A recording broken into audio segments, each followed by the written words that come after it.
Всем большой привет, меня зовут Лада и добро пожаловать на мой YouTube-канал «Любимое дело».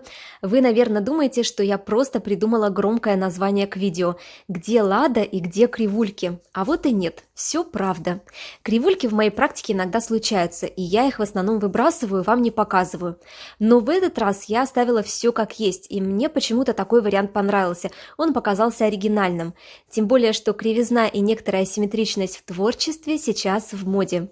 Получилась у меня салфетница. Да, она получилась немножечко кривая, но в ней что-то такое есть интересное. Как вы думаете, да или нет? Обязательно напишите свое мнение в комментариях. Ну а мы приступаем к работе. Сейчас покажу, как я эту салфетницу сплела. Для начала я заготовила материал, то есть скрутила газетные или бумажные трубочки. Такие трубочки я кручу сама на тонкую спицу из чистой газетной бумаги. В отдельном видео показываю этот процесс очень подробно. Обязательно смотрите по ссылке в описании или в верхнем углу видео в подсказках. Далее эти трубочки я крашу. Я покрасила их для салфетницы водными морилками клен и лиственница. Высушила, и теперь я их обрабатываю специальным составом для того, чтобы они были в плетении пластичные и гибкие. В этом кадре я очень быстро и в ускоренном варианте показываю, чем и как обрабатываю газетные трубочки. Сейчас я использую лак-текс для саун на водной основе. Раньше использовала пропитку дюфа, но пока ее у меня нет, этот лак очень хорошо выручает. Очень подробное видео по обработке у меня уже есть на канале, обязательно посмотрите, кто еще не смотрел. Ссылку на это видео я оставляю в описании к этому видео. Развожу лак с водой 1 к 1 и этим раствором покрываю трубочки. Затем я их довожу до нужной кондиции. Здесь это не показываю. Обязательно смотрите отдельное видео мое по обработке. Там все есть. Вот такие вкусные трубочки у меня получились. И сейчас я приступаю к плетению. Формируем основу круглого дна. Я беру 6 трубочек, делю на 2 части. 3 на 3 выкладываю крест-накрест вот таким образом, как на видео. И сейчас... я отдельную трубочку, которую сложила пополам, но здесь я нарастила 2 трубочки вместе и сложила их пополам, я начинаю оплетать всю эту конструкцию. Сначала я первый ряд оплетаю по 3 трубочки вместе, а затем на втором ряду я эти тройные стойки делю по одной и оплетаю уже по одной стойке. Да, нужно быть внимательным, потому что именно на втором ряду у нас очень маленькое расстояние между стойками. И, соответственно, когда мы оплетаем, очень хорошо вытягиваем рабочие трубочки для того, чтобы не было слишком сильных просветов. Вообще стараемся плести плотно. Если у вас получается не плотно, тогда не мучайтесь, проплетите еще один ряд по 3 трубочки, по 3 стойки оплетая, и затем уже на третьем ряду можете эти тройные стойки делить по одной, там уже будет легче.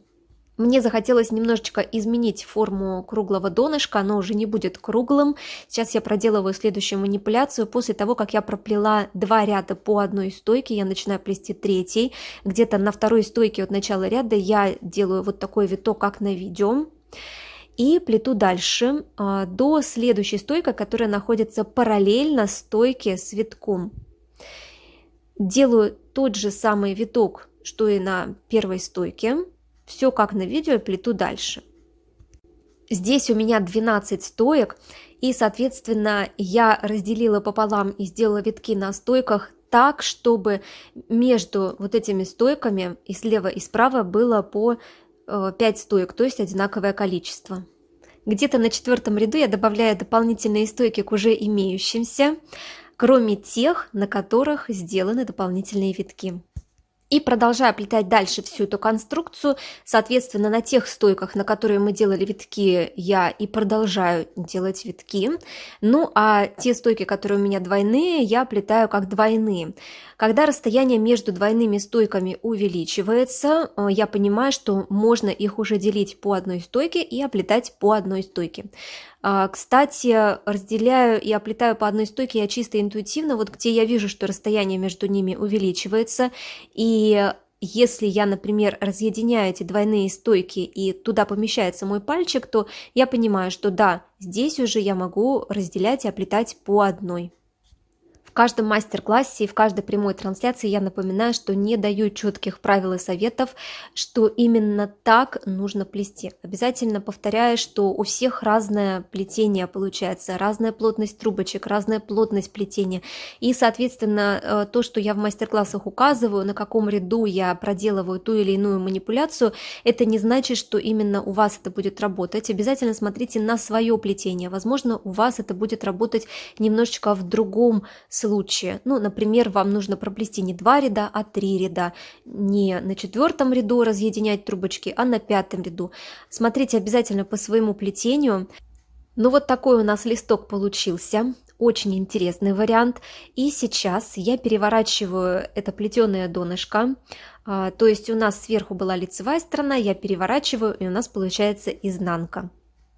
Я сейчас подготавливаюсь к плетению стенок и немножечко разминаю стойки у основания, чтобы их потом поднять, чтобы они поднялись у нас без заломов. Хотя, в принципе, стойки я использую не сухие, кстати. Да, они у меня немножечко увлажненные, но те же самые рабочие трубочки и стойки, они у меня все в одном состоянии.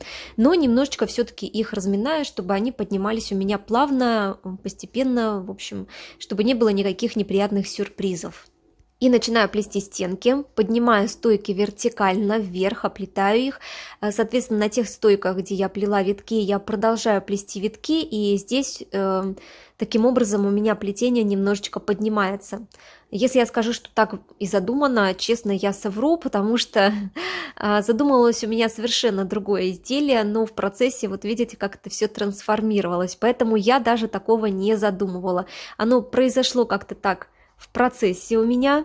Я поняла, что да, здесь у меня будут витки. Когда я уже увидела, что плетение слегка поднимается, я подумала, да, так будет даже интереснее. Оставлю-ка я, пожалуй, так и продолжу плести. Как вы заметили, плету я здесь без формы, использую только бутылку-утяжелитель. Если честно, по форме мне не очень удобно плести, но по форме все-таки удобнее контролировать и сами стойки, и само плетение. И очень сложно, когда вы плетете по форме, как-то искривить изделие. Да, такое случается, но все-таки сложноватенько это сделать, ну согласитесь. А вот когда вы плетете без формы, то, конечно, нужно контролировать этот процесс полностью, плести очень осознанно. Здесь у меня получилось больше интуитивное плетение, то есть села я плести одно, в процессе у меня стало получаться другое, да и какие-то изменения стали вноситься сами собой, чему я даже иногда и удивлялась. И, соответственно, из-за такого плетения я немножечко подрасслабилась. Точнее, я полностью подрасслабилась и отпустила этот процесс. И, соответственно, у меня пошло криво. Пошло криво на той стойке, где я проделываю витки, она просто стала коситься в сторону. Ну, а так как я была очень увлечена, я не заметила это. Я заметила уже кривизну где-то на 5 или 6 ряду. А настроение у меня было очень хулиганистое, когда я это все дело плела. И я подумала, а почему бы и нет? А пусть и будет так. И я продолжила плести и даже не постаралась выровнять все это. Вот так бывает. Конечно, когда я все это дело сплела, мне показалось даже интересным то, что получилось. У меня получилось в общей сложности где-то 13 рядов. Здесь на камере немножечко видно, что стороны косят. Но я оставила так. Я подумала, почему бы и нет. Это тоже имеет место быть. Ну и, конечно, вам обязательно показываю это все дело. Может быть, вы что-то возьмете себе на заметку, например, то, как делать нельзя. Это тоже очень полезно. Как я уже сказала, в общей сложности проплела 13 рядов. Получилась такая оптимальная высота для того, чтобы туда поместились стандартные салфетки. Именно для салфеток эта вещица и задумывалась. И сейчас я срезаю все стойки под нолик. Они у меня уже в процессе плетения высохли. Была очень жаркая погода. И я начинаю плести загибку.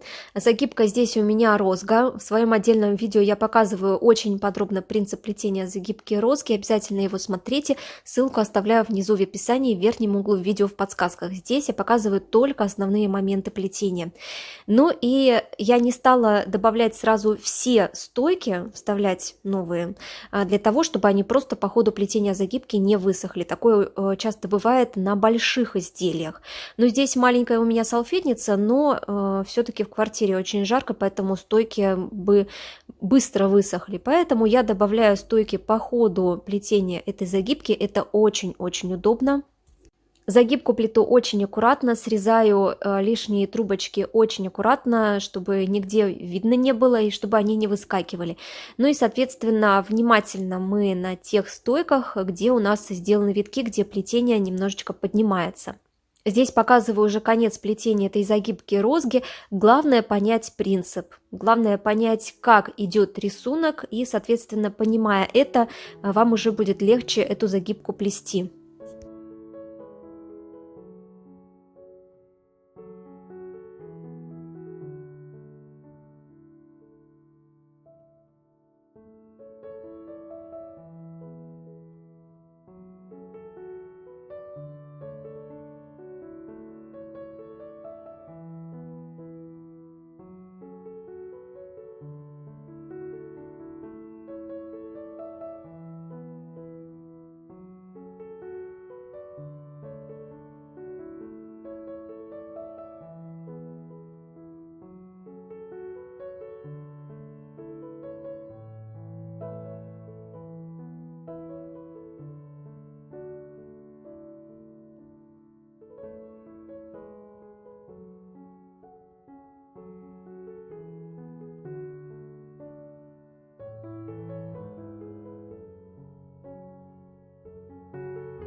И вот такая салфетница получилась.